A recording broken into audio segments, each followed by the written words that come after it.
Morning student, आज हम लोग हाइड्रोकार्बन के बिल्कुल लास्ट टॉपिक की तरफ पहुंच गए हैं। बोर्ड पर आपको टॉपिक दिख रहा है एरोमेटिक हाइड्रोकार्बन, यानी आज ये चैप्टर, आज आपका सिलेबस कंप्लीट होने जा रहा है। Aromatic hydrocarbon Greek word aroma से मिलकर बना है और इस एरोमा का मतलब होता है स्मेल। कई जगह पर आप देखते हो कि परफ्यूम में भी यूज करता है एरोमा। अगर आप अगरबत्ती यूज करते हैं तो वहां पर भी एरोमा टर्म यूज किया जाता है। तो एरोमेटिक कंपाउंड वैसे ऑर्गेनिक कंपाउंड को कहा जाता है विच हैज कैरेक्टरिस्टिक स्मेल, यानी कि जिसमें खास गंध होता हो। एरोमा वर्ड से बनकर के बने, उसे एरोमेटिक कहते हैं। एरोमेटिक कंपाउंड में मेन पार्ट बेंजीन को कंसिडर किया जाता है, यानी हम लोग ये मान करके चलते हैं कि जितने भी एरोमेटिक कंपाउंड हैं वो या तो बेंजीन या डेरिवेटिव ऑफ बेंजीन होंगे। लेकिन अब इसमें थोड़ा सा एक और कंसेप्ट ऐड करोगे। एरोमेटिक कंपाउंड जिसमें बेंजीन प्रेजेंट होता है उसे बेंजीनोइड कहते हैं, और वैसे भी एरोमेटिक कंपाउंड होते हैं जहां बेंजीन प्रेजेंट नहीं होता है उसे नॉन बेंजीनोइड कहा जाता है। यानी एरोमेटिक है लेकिन बेंजीन नहीं है। जैसे एग्जांपल इन दोनों को देखो, और ये एन क्या है वो आगे बताएंगे। ये बेंजीन है और यहां पर ये साइक्लोपेंटाडाइईनाइन है, ये भी एरोमेटिक कंपाउंड है। एरोमेटिक कंपाउंड के सारे प्रॉपर्टीज को ये भी जस्टिफाई करता है, ये भी जस्टिफाई करता है।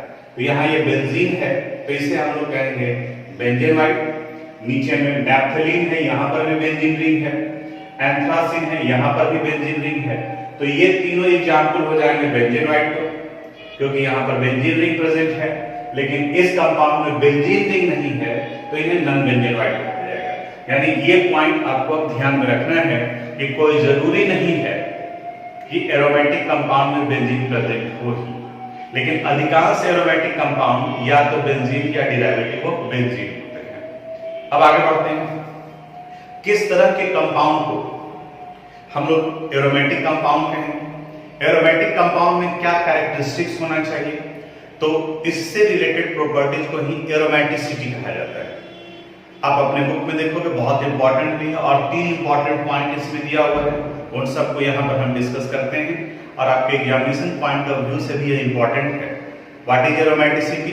The properties related to aromatic compound, या जिस प्रॉपर्टी से हम लोग एरोमेटिक कंपाउंड को आइडेंटिफाई कर सकते हैं, क्लासिफाई कर सकते हैं। जैसे इसमें सबसे पहला पॉइंट ये दे दिया गया है कि it should have planar structure, यानी कि इसका स्ट्रक्चर प्लैनर। कार्बन 3 तरह का हाइब्रिडाइजेशन शो करता है, sp, sp2 और sp3 हाइब्रिडाइजेशन।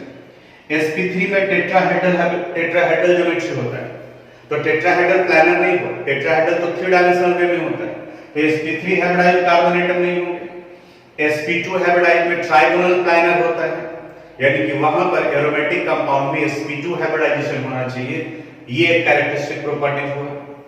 दूसरा कैरेक्टरिस्टिक प्रॉपर्टी है they have delocalised pi electron. Delocalise करने का मतलब जो एक एटम से दूसरे एटम की तरफ में शिफ्ट करे। जैसे केमिकल बॉन्डिंग में ही आप याद करो, बेंजीन का ये बॉन्ड यहां शिफ्ट करेगा तो फिर ये बॉन्ड यहां शिफ्ट करेगा, ये यहां शिफ्ट करेगा। यहां पर भी बिल्कुल उसी अनुसार से होगा। अगर इसमें देखोगे आप सारे कार्बन एटम का हाइब्रिडाइजेशन काउंट करेंगे तो सब sp2 हाइब्रिडाइज्ड कार्बन एटम है, डबल बॉन्ड से जुड़ा हुआ है, प्लैनर स्ट्रक्चर होगा। अब इसको आप याद करो, अगर यहाँ के डबल बॉन्ड को हम यहाँ शिफ्ट करते हैं, सॉरी पेयर ऑफ इलेक्ट्रॉन को, तो ये कन्वर्ट कर जाएगा डबल बॉन्ड में। तो एट द सेम टाइम ये डबल बॉन्ड इस पोजीशन पर शिफ्ट कर जाएगा, तो ये कन्वर्ट करेगा पेयर ऑफ इलेक्ट्रॉन में। अगले स्टेप में फिर ये पेयर ऑफ इलेक्ट्रॉन यहाँ शिफ्ट करेगा डबल बॉन्ड में, और ये डबल बॉन्ड यहाँ शिफ्ट करेगा पेयर ऑफ इलेक्ट्रॉन में। फिर अगले स्टेप में ये पेयर ऑफ इलेक्ट्रॉन यहाँ डबल बॉन्ड में और ये डबल बॉन्ड यहाँ में। तो देख रहे हो ये मूव कर रहा है, यानी कि एरोमेटिक कंपाउंड में अल्टरनेट पोजीशन पर मल्टीपल बॉन्ड होते हैं या अल्टरनेट पोजीशन पर पेयर ऑफ इलेक्ट्रॉन होते हैं जो पाई बॉन्ड में कन्वर्ट करता है। इसी को डीलोकलाइजेशन कहा जाता है। और थर्ड पॉइंट है they must have 4n+2 pi electron. 4n+2 pi electron, यानी कि पाई इलेक्ट्रॉन का नंबर इतना होना चाहिए, जहां पर ये n इंटीग्रल वैल्यू है 0 1 2 3 4 5। अब जैसे यहां देख रहे हो कि ये दोनों एग्जांपल हो गए जहां n + n = 1 का वैल्यू रखते हैं। देखते हैं हम लोग, फार्मूला है 4n+2 पाई इलेक्ट्रॉन। n का वैल्यू जब 1 रखते हैं तो यहां हो जाएगा 4 into 1 plus 2, it means 6 pi electron. Count करके देखो 2 to 4 and to 6। One bond के बनने में 2 इलेक्ट्रॉन इन्वॉल्व होता है। तो यहां बेंजीन में देखो 1 2 3 पाई बॉन्ड है, तो 3 पाई बॉन्ड करने का मतलब 6 इलेक्ट्रॉन। इसमें आप काउंट करो, देखो 2 and 2 4, और ये जो लोन पेयर इलेक्ट्रॉन है ये भी पाई बॉन्ड में ही काउंट होगा, ये भी पाई बॉन्ड का ही फॉर्मेशन करेगा। तो यहां भी 6 इलेक्ट्रॉन है, यानी ये दोनों भी 4n + 2 पाई इलेक्ट्रॉन के नंबर को फॉलो करते हैं। इसे हक्केल्स रूल कहा जाता है, और इसमें n का वैल्यू 1 हो गया। यहां कहा जाए कि ये किसको रिप्रेजेंट करता है, तो देखो n का वैल्यू 1 रखें तो ये 6 हो गया। अब आप इमेजिन करो कि अगर n का वैल्यू हम लोग 2 रखते हैं तो 4n + 2, तो n की जगह पर 2, तो 4 2 जा 8 and +2 10। यहां काउंट करो कितना पाई इलेक्ट्रॉन है, 1 2 3 4 5। तो 5 into 2, क्योंकि 1 बॉन्ड में 2 इलेक्ट्रॉन है, कितने इलेक्ट्रॉन को रिप्रेजेंट कर रहा है, 10 इलेक्ट्रॉन, यानी कि ये भी 4n + 2 पाई इलेक्ट्रॉन को रिप्रेजेंट कर रहा है। यहां अब देखो 1 2 3 4 5 6 7, तो 7 into 2 कितना इलेक्ट्रॉन हो गया, 14 इलेक्ट्रॉन। अब इस फॉर्मूले पर 3 रख करके देखो तो 4 3 12 and +2 14 हो गया। तो यहां n नंबर को रिप्रेजेंट कर रहा है जो हक्केल्स रूल में नंबर को यूज करते हैं। अगर इनका नंबर 1 रखते हैं तो पाई इलेक्ट्रॉन का नंबर 6 आ जाएगा। अगर n का वैल्यू 2 रखते हैं तो इसमें कंफ्यूज मत करना है कि ये नंबर ऑफ बेंजीन रिंग को रिप्रेजेंट कर रहा है, नहीं, सिमिलर भी होगा, आप बुक देखना वहां और भी एग्जांपल्स मिलेंगे आपको। हमें मतलब है कि या तो पाई इलेक्ट्रॉन का नंबर n का वैल्यू 1 रखे तो 6 होगा, n का वैल्यू 2 रखे तो 10 होगा, n का वैल्यू 3 रखे तो 14 होगा, या n का वैल्यू 4 रखे तो 18 होगा। यानी उस अनुसार से बढ़ता चला जाए, डीलोकलाइज हो और प्लानर स्ट्रक्चर हो, तब उसे हम लोग एरोमेटिक कंपाउंड कहेंगे। अब इसके बाद बेंजीन से रिलेटेड नोमेनक्लेचर आपको बताया है पहले नोमेनक्लेचर वाले सेक्शन में, तो इससे रिलेटेड जो मीनिंग है वो आप देख लोगे। तो इन सब को आप जैसे यहाँ लिखे हैं स्टेटमेंट के बाद में आप अपनी कॉपी में नोट कर लीजिएगा इसको। अब हम लोग बेंजीन के प्रिपरेशन पर आते हैं। बेंजीन के प्रिपरेशन का 3 मेथड पढ़ना है हम लोगों को, जिसमें से फर्स्ट मेथड ऑलरेडी हम लोग डिस्कस कर चुके हैं इसके पहले में, पॉलीमराइजेशन। यानी कि फर्स्ट मेथड है साइक्लिक पॉलीमराइजेशन ऑफ इथाइन, जो कि पिछले क्लास में हम लोग डिस्कस किए हैं। When acetylene or ethyne यानी C2H2 is passed through a red hot iron tube से पास कराते हैं, then cyclic polymerization take place and results the formation of benzene। ये हम लोग पिछले क्लास में डिस्कस किए हैं, आप देखोगे तो वहां पर आएगा। सेकेंड मेथड है भाई डीकार्बोजाइलेशन। अल्केन का याद करो, अल्केन में भी डीकार्बोजाइलेशन था, और वहां पढ़े थे कि when sodium salt of carboxylic acid is heated with soda lime, बिल्कुल सेम कंसेप्ट यहां पर भी। when sodium salt of benzoic acid का सोडियम साल्ट यानी C6H5COOH को बेंजोइक एसिड करते हैं, तो H हटा करके यहां पर Na डाल देंगे। is heated with soda lime। Soda lime करने का मतलब mixture of sodium hydroxide and calcium oxide, जो अल्केन के प्रिपरेशन में आया था। It results the formation of benzene C6H6। वहां भी वैसे ही होता था, ये पार्ट कन्वर्ट कर गया हाइड्रोकार्बन में, और बाई प्रोडक्ट के फॉर्म में निकलता है सोडियम कार्बोनेट यानी Na2CO3। ये सेकंड मेथड ऑफ प्रिपरेशन होगी। आप चाहे तो आप इसका स्ट्रक्चर भी लिख सकते हैं, इसकी वजह आप ऐसे भी लिख सकते हो, मे भी आपको बुक में इस तरह का नजर आए, बात वही है, यानी COONA और करके इसको लिख दिए plus NaOH in the presence of calcium oxide, it will give benzene C6H6 and plus Na2CO3। Second है थर्ड मेथड ऑफ प्रिपरेशन है फ्रॉम फिनॉल। फिनॉल कहा जाता है जब बेंजीन के साथ में हाइड्रोक्सिल ग्रुप लगा होता है, यानी OH। अगर इसे हम लोग जिंक के साथ हीट करते हैं तो ये जिंक इसके ऑक्सीजन को ले लेगा और बाकी यहां फॉर्मेशन हो जाएगा बेंजीन का, यहां बेंजीन और इस जगह पर जिंक ऑक्साइड। अगर फार्मूला आप लिखना चाहते हैं तो इनका मॉलिक्यूलर फार्मूला हो गया C6H5OH plus Zn. On heating it give C6H6 plus Zn. तो ये 3 मेथड ऑफ प्रिपरेशन था बेंजीन से रिलेटेड, इनको आप नोट कर लीजिएगा। इसके आगे हम लोग इनके प्रॉपर्टीज के बारे में बात करें। अब हम लोग यहाँ पर बेंजीन के केमिकल प्रॉपर्टीज के बारे में बात करते हैं। आप बुक देखे होंगे, वहां भी कई केमिकल प्रॉपर्टीज। बस इतना सिंपल ध्यान रखो कि बेंजीन हाइड्रोकार्बन है, कार्बन और हाइड्रोजन, इनका मॉलिक्यूलर फार्मूला C6H6 है। तो कुछ एक प्रॉपर्टी उसी से रिलेटेड होगा। इसमें 3 डबल बॉन्ड है, यानी कि अनसैचुरेटेड है तो एडिशन रिएक्शन भी यहाँ पर होगा, और हाइड्रोजन है तो अगर किसी दूसरे के साथ में रिएक्शन कराते हैं तो सब्स्टिट्यूशन रिएक्शन भी होगा। तो इसको 3 पार्ट में केमिकल प्रॉपर्टीज को बांट के पढ़ा गया है। फर्स्ट पार्ट में आ जाएगा इसका कंबशन, जो अभी केमिकल प्रॉपर्टी हम लोग डिस्कस करने जा रहे हैं। तो फर्स्ट है कंबशन। चूंकि ये हाइड्रोकार्बन है तो हाइड्रोकार्बन के कंबशन से कार्बन डाइऑक्साइड और वाटर का फॉर्मेशन होता है। तो benzene C6H6 on strong heating it results the formation of carbon dioxide and water CO2 plus H2O। लेकिन अगर आप अल्केन से कंपेयर करेंगे, lower member of alkane specially, तो कैलोरीफिक वैल्यू किसी भी फ्यूल का हाइड्रोजन के परसेंटेज पर डिपेंड करता है। तो यहाँ इसके हाइड्रोजन का परसेंटेज कम है, इसलिए इसका कैलोरीफिक वैल्यू कम होता है। बैलेंस करने के लिए यहाँ पर 2 ऐड करेंगे, इस जगह पर 15 ऐड करेंगे तो 15O2, बाकी यहाँ पर 12 है तो इस जगह पर 12 CO2, हाइड्रोजन का नंबर 12 है तो 6 H2O। काउंट करोगे तो इक्वेशन बैलेंस हो गया। ये कंबशन रिएक्शन था। Second edition reaction. एडिशन का मतलब ही होता है जोड़ना।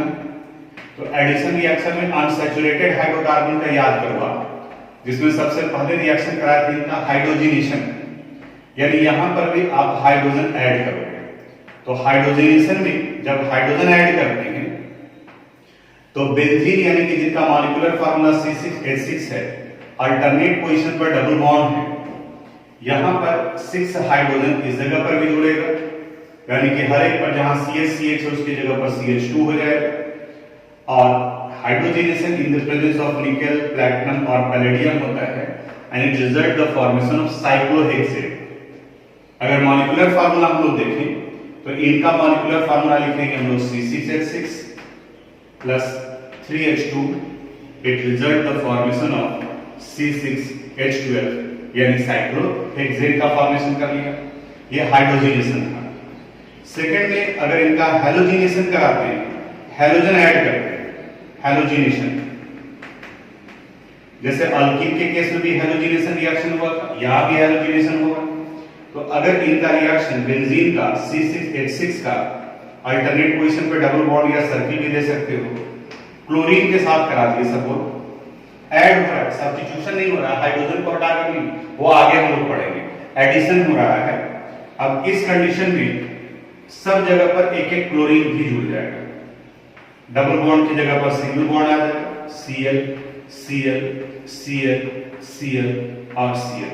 इसी को बेंजीन हेक्साक्लोराइड कहा जाता है, बेंजीन हेक्साक्लोराइड। आप अपनी कॉपी में पूरा लिख सकते हो। और कॉमन में इसका गैमेक्सिन है। गैमेक्सिन एक पेस्टिसाइड्स के रूप में यूज किया जाता है, बहुत कॉमन है यार, पेस्टिसाइड्स में गैमेक्सिन का यूज किया जाता है, नॉन बायोडिग्रेडेबल नेचर का होता है। ये गैमेक्सिन बेंजीन हेक्साक्लोराइड को कहा जाता है। तो फर्स्ट प्रॉपर्टीज का कंबशन, सेकंड प्रॉपर्टीज का एडिशन रिएक्शन, इसमें से 2 हम लोग पढ़े। यहां भी एडिशन ही हो रहा है। अगर मॉलिक्यूलर फार्मूला देखोगे तो यहां ये मॉलिक्यूलर फार्मूला इसका C6H6, और जब इनका रिएक्शन करा दिए क्लोरीन के साथ में तो यहां इनका फार्मूला हो जाएगा C6H6Cl6। ये थोड़ा सा जगह नहीं था तो आप अपनी कॉपी में लिख लोगे। इसके बाद में थर्ड है इलेक्ट्रोफिलिक सब्स्टिट्यूशन रिएक्शन। इलेक्ट्रोफिलिक यानी कि इलेक्ट्रोफाइल है, इलेक्ट्रॉन लविंग ग्रुप। और सब्स्टिट्यूशन रिएक्शन इसका मतलब हाइड्रोजन को हटाकर उसकी जगह पर दूसरे ग्रुप ऐड करें, तो इलेक्ट्रोफिलिक सब्स्टिट्यूशन रिएक्शन कहा जाएगा। यानी एडिशन नहीं होगा, बाकी का सारा पार्ट उसी अनुसार से। तो थर्ड वाले में इलेक्ट्रोफिलिक सब्स्टिट्यूशन रिएक्शन में सबसे पहला आता है नाइट्रेशन। नाइट्रेशन बहुत इंपॉर्टेंट है, आगे 12th में कई जगह पर यूज होगा ये। तो in nitration when benzene is treated with nitric acid, when benzene is treated with nitric acid HNO3 in the presence of concentrated sulfuric acid, concentrated sulfuric acid, तो नाइट्रो ग्रुप बेंजीन के साथ attach हो जाएगा, यानी ये formation कर लेगा nitro benzene का। और बाई प्रोडक्ट अगर याद है तो ठीक है, नहीं है तो भी कोई बात नहीं, मेजर प्रोडक्ट याद रखना, ये नाइट्रो बेंजीन का फॉर्मेशन किया। नाइट्रेशन के बाद में फिर आप लिख सकते हो सल्फोनेशन। सल्फोनेशन में सल्फ्यूरिक एसिड या फिर फ्यूमिंग सल्फ्यूरिक एसिड भी यूज किया जाता है। यहां पर जब बेंजीन का रिएक्शन कराते हैं, either fuming sulphuric acid H2SO7 कहा जाता है, या कंसंट्रेटेड सल्फ्यूरिक एसिड भी लिख सकते हो। इनके साथ ये रिएक्टर बेंजीन सल्फोनिक एसिड का फॉर्मेशन करता है SO3H, और यहां पर भी बाई प्रोडक्ट में H2O है। बैलेंस करने के लिए आप यहां पर 2 डाल दोगे, वो आप चेक कर लेना बैलेंस करने के लिए क्या होता है। ये सल्फोनेशन हो गया। सल्फोनेशन के बाद में फिर आता है हैलोजिनेशन।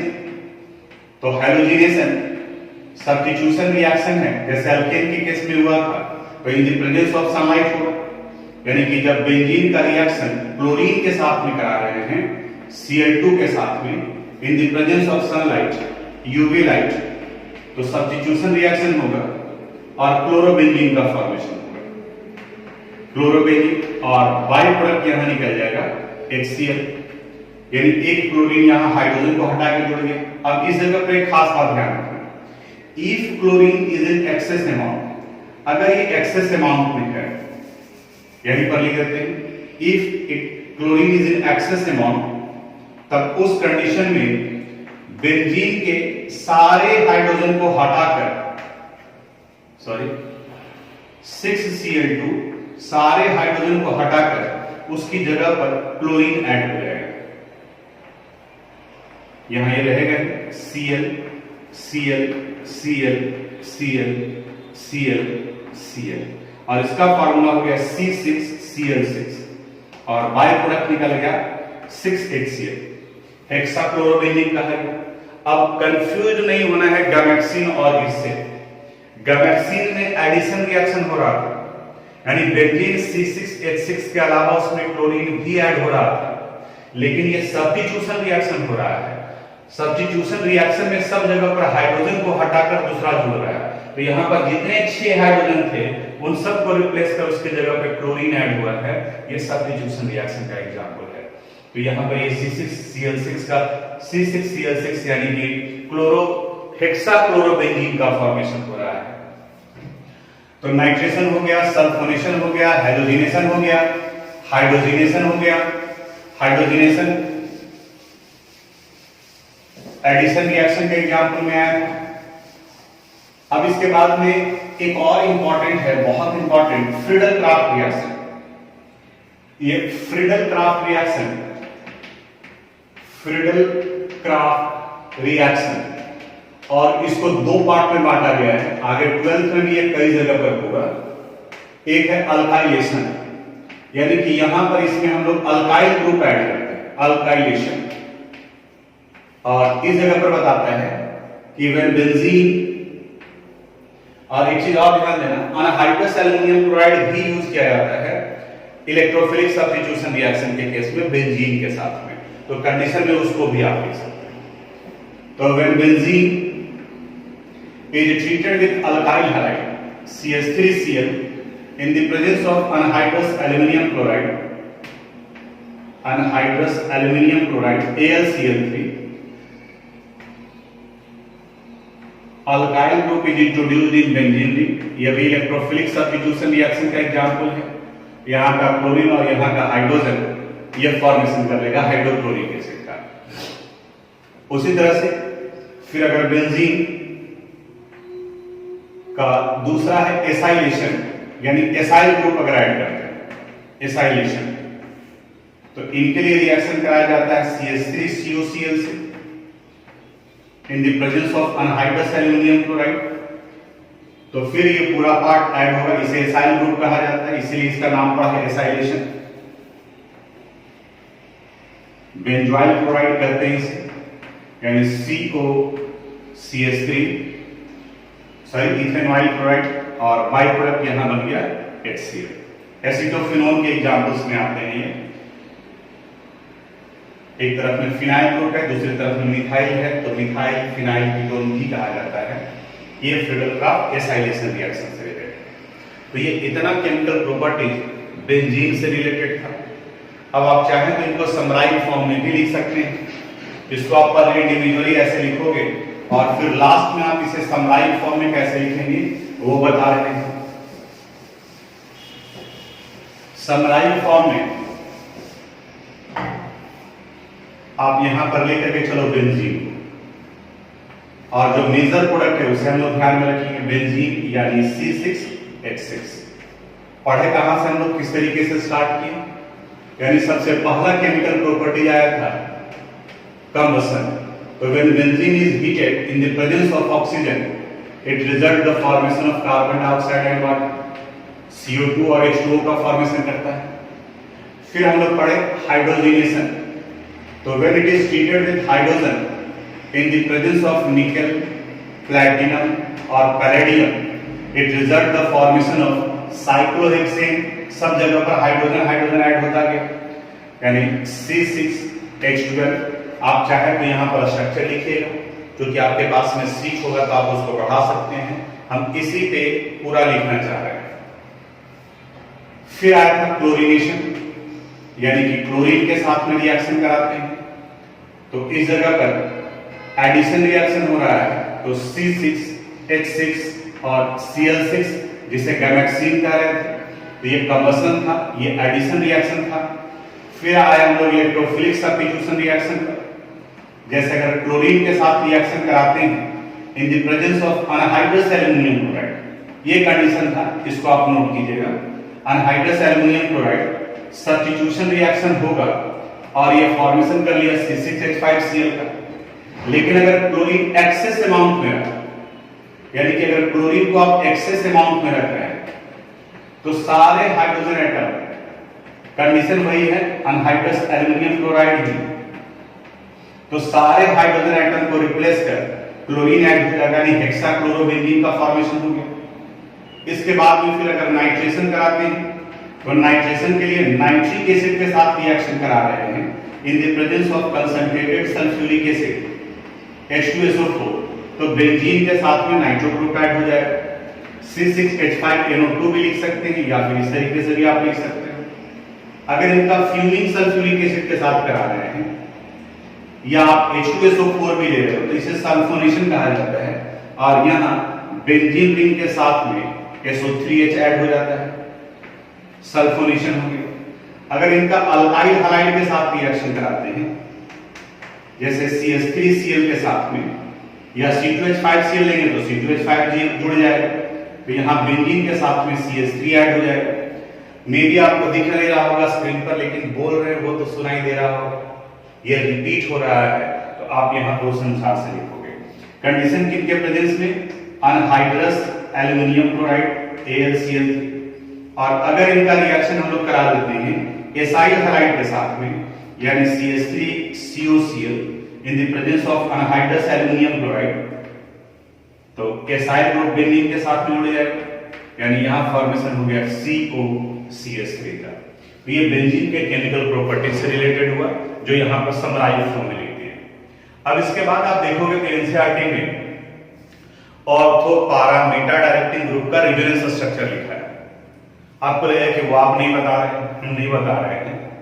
हम इसलिए नहीं बता रहे क्योंकि ऑलरेडी हम डिस्कस कर चुके हैं। आप देखो पलट करके, जब रिजोनेंस इफेक्ट बता रहे थे तो वहां पर ऑर्थो एंड पारा डायरेक्टिंग में वो पार्ट आया था जो प्लस आर इफेक्ट शो करते हैं, पॉजिटिव रेजोनेंस इफेक्ट और मेसोमेरिक इफेक्ट। जैसे कि अगर क्लोरीन है, OH ग्रुप लगा है, वो यहाँ हाइड्रोजन को दिखाया है। और मेटा डायरेक्टिंग में वो ग्रुप आते हैं जो माइनस आर इफेक्ट शो करता है, वो पार्ट भी आपको बताया हुआ है। तो ये इतना एरोमेटिक हाइड्रोकार्बन कंप्लीट हुआ, पूरा केमिस्ट्री आपका कंप्लीट हुआ। आपका ये वर्क बनता है कि इसको सिस्टमेटिक तरीके से आप रिवीजन कीजिए, समझिए, इससे रिलेटेड क्वेश्चन सोल्व कीजिए। अब आज यहीं तक